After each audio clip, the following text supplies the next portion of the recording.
Our board tonight, we have the star of the show for maybe for some of us, Mary Anne Lundy. She had to go her last name now, but that was her name growing up. We have the Chandlers, who were one of the owners of the store for several years. 5 years, 6 years? 7 years during the 70s.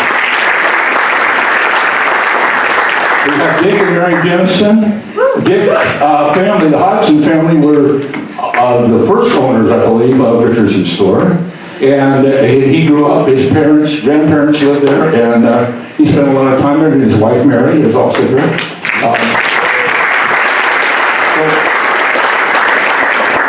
I'm going to give you folks just a chance to finally get a place to sit down so we don't. What we're going to do first off is kind of recap what happened up to about, I believe it was 1916 when your grandfather came. So we're going to do a little quickie thing here. If you have a question, I can't see you very well out there, but raise your hand, or and we can we want to move it along because.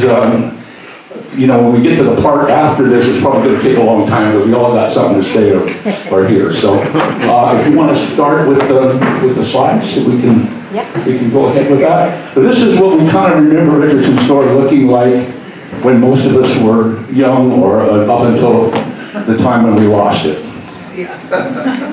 This is what Richardson looked like in the late 19th century. That's like around the 1880s, 1890s, and up to the early 1900s. And you can see there's a dock, a little warehouse, and another shed, and that's it. You know, that was one thing you have to remember. Now, there was no Anacortes, or it was a very small town. There were no bridges, there were no roads from Mount Vernon to Anacortes. So Richardson, everything. People settled in the islands because you didn't need a road to get anywhere. You just jumped in your rowboat and rowed, or sailed, or if you were fortunate and had a motor, you could go. There were ferries coming out of Bellingham and out of Seattle and out of Port Townsend that came around and docked around. Richardson was the first place on the north, after you got across the Sound. It was one of the first places you came to when you came in the Straits from out of the ocean. So it became a real hub back in the day, and it was also a very strong agricultural island. So people used to ship veal and produce and all kinds of stuff like that to Seattle and Bellingham and all around from there. This is what it looked like around 1913. This is the parsonage. This is the hill up above Richardson. Richardson's way down here on the point. And look at the farms. Look how way different than this now.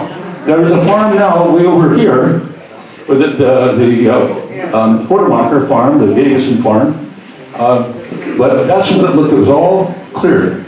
So that's what when they say take it back the way it was, it depends on when you got here. So here's another one, the early 20th century. You see, there's a little more developed, and you can see one of the original cannery buildings back there on that island. There's a concrete pad out there that still exists today, and you can go back there and go walk out there and see it. I think it's not private property, I don't know for sure, but it's still there. And you see the dock's a little bit more sophisticated than it was. And here's some more dock buildings. Up here, I don't know if that's the store for sure. I think that's the store we see in the background up here on the hill. The original store. Yeah, before it was down on the dock. Yeah, before the store, we'll get to that, but the store actually started up on the hill. This is the store, up on the top of the hill on the rocks. It looks like it came out of an old Western movie, kind of, right? You know, or a story about the Alaska Gold Rush or something like that. But that's what it was. And you can see, you can see the little bit of the false front area right there. What does that remind you of?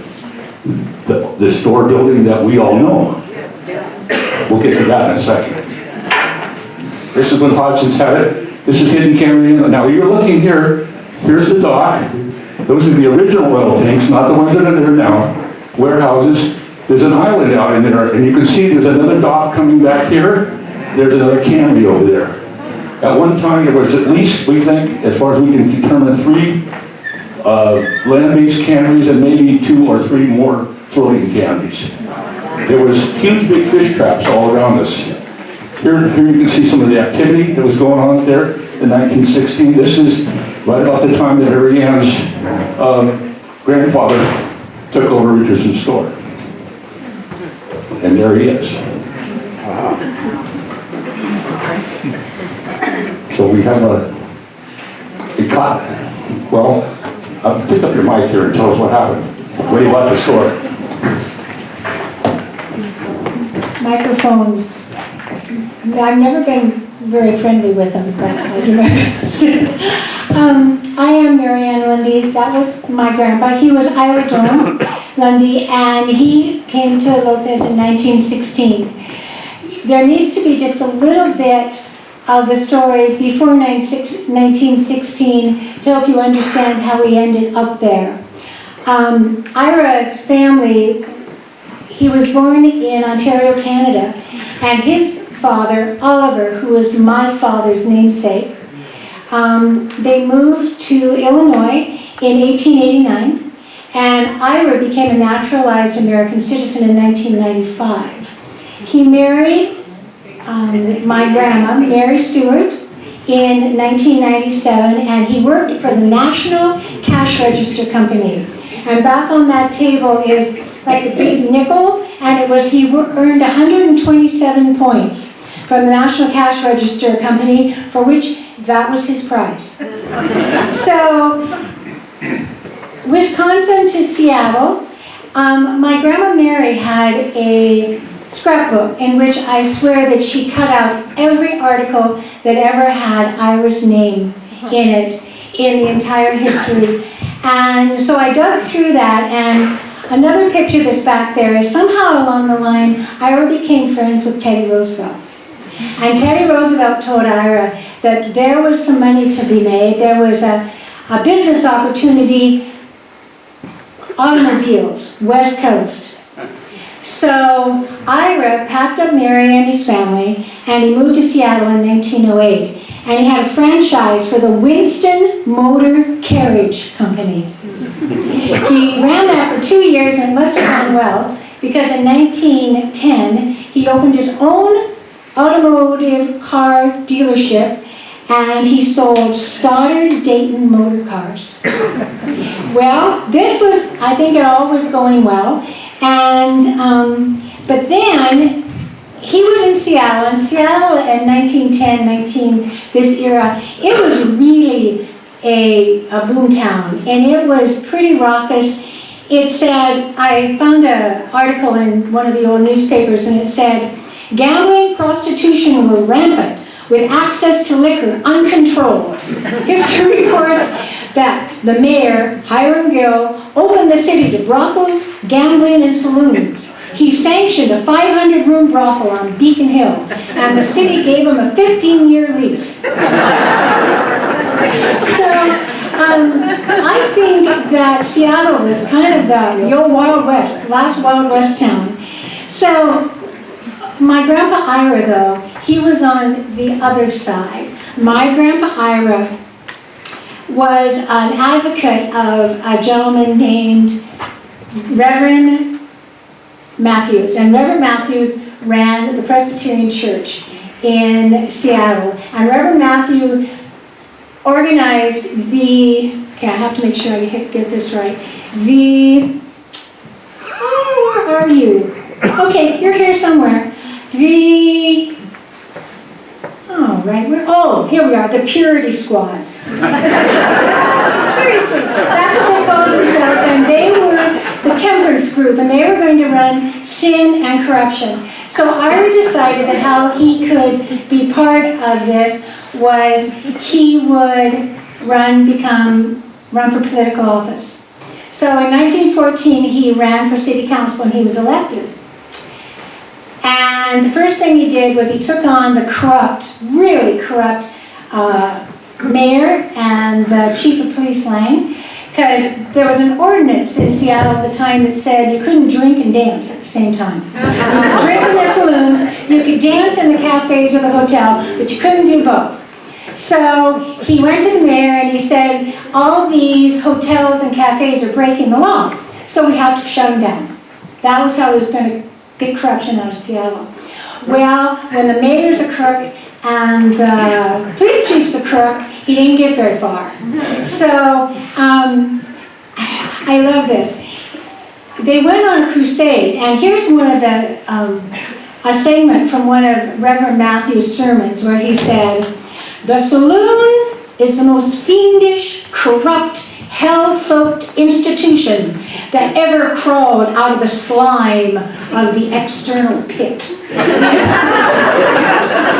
I am not making this up. It is an open sore and a blight on the land. And so anyway, the mayor said, well, if you can get the city council to, if you get a majority, we'll repeal the ordinance. Either the ordinance will stand and we'll shut them down, or we're going to repeal the ordinance and we can dance and drink and just have a wonderful time. So I read, there was just article after article about IRA, and these meetings, they sound really, I mean, they sound kind of like politics today, a lot of banging on the table and whatever, and this was one of my favorite, this was in the newspaper, it was in the New York, or the Seattle Times, and this was IRA, direct quote. "Beer is beer and whiskey is whiskey, whether it's in the Butler Cafe or a cheap saloon on Washington Street.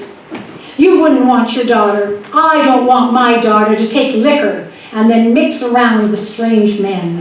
The girls that came, they came from good homes. They took their first drink in one of those cafes, and from there they began walking the downward path." Well, he lost. They did not repeal the ordinance, so then, but Ira, he was kind of determined, so he decided that how he was going to fix it was he was going to run for mayor. So in 1916, he ran for mayor, and by that time he had burned just about every bridge he could find. He had pretty much had everybody in Seattle except the Temperance League mad at him, so he just got trounced. So it was then that he decided that maybe it was time to get out of Dodge and find a new place. And he saw that the Richardson Store somewhere along the line was for sale, and off he went to Lopez Island. And, oh, I'm sorry. Because I got a little out of timeline because Dick's grandfather, Norman Hudson, had the store prior to this time, right? Yes. And if you, There, working, yeah.